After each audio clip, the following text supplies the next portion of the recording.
ঈদ উল ফিতরকে সামনে রেখে গুলিস্তানের টাকার হাট বেশ জমজমাট হয়ে উঠেছে। ভোক্তাদের অভিযোগ, চড়া দামে বিক্রি হচ্ছে এই টাকা। ব্যাংকে গেলে টাকা পাওয়া যায় না, অথচ এই গুলিস্তানের টাকার মার্কেটে কোথা থেকে আসে নতুন টাকা। ব্যাংকে টাকা পাওয়া যায় না, কিন্তু ফুটপাতে টাকা পাওয়া যায়। এটা রহস্য কোথায়? এই রহস্য তো আমাদের উদ্ঘাটন করতে হবে, তাই না? গুলিস্তানে পাওয়া যায়, ব্যাংকে পাওয়া যায় না, কোনো ব্যাংকে পাওয়া যায় না। আর আমরা ওখান থেকে কীভাবে এরা আনে জানি না, কিন্তু আমরা পাই না। স্ট্যান্ডার্ড ব্যাংকে জব করি, ঠিক আছে? আমার অ্যাকাউন্ট আছে 2টা। আমি নতুন টাকার জন্য আমাদের ব্রাঞ্চে গেছি, আমারে বলে ভাই টাকা নাই।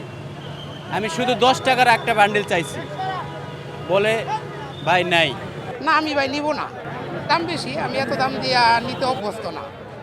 একটা কেউ চাচ্ছে 1400, মানে 1000 টাকা, 1400 চাই, আর উনি চাইলো 1370 টাকা।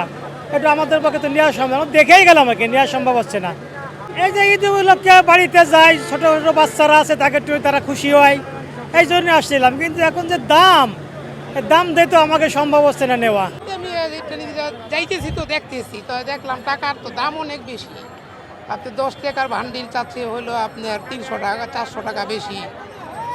1400 টাকা। 50 টাকার ভান্ডিল চাচ্ছে হলো আপনার 5300 টাকা। নতুন টাকায় এই বিষয়টা আমাদেরও বিভিন্ন মিনিস্ট্রি থেকে আমাদের কলিগ, বিভিন্ন ব্যবসায়ী, বিভিন্ন জন অভিযোগ করে যে ঈদের সময়ে ব্যাংকগুলোতে গেলে নতুন টাকা আমরা পাই না, অথচ গুলিস্তানে এই জায়গাটা থেকে লাখ লাখ কোটি কোটি টাকা এখানে নতুন টাকার বিজনেস হয়। আমরা এই জন্যই আজকে এখানে অভিযানে এসেছি এবং অভিযানের অংশ হিসেবে 5 জনকে ধরেছি এবং এদের মাধ্যমে আমরা চেষ্টা করবো এর মূল হোতাকে, এবং যদি পাই তাকে অবশ্যই আইনের আওতায় নিয়ে আসবো।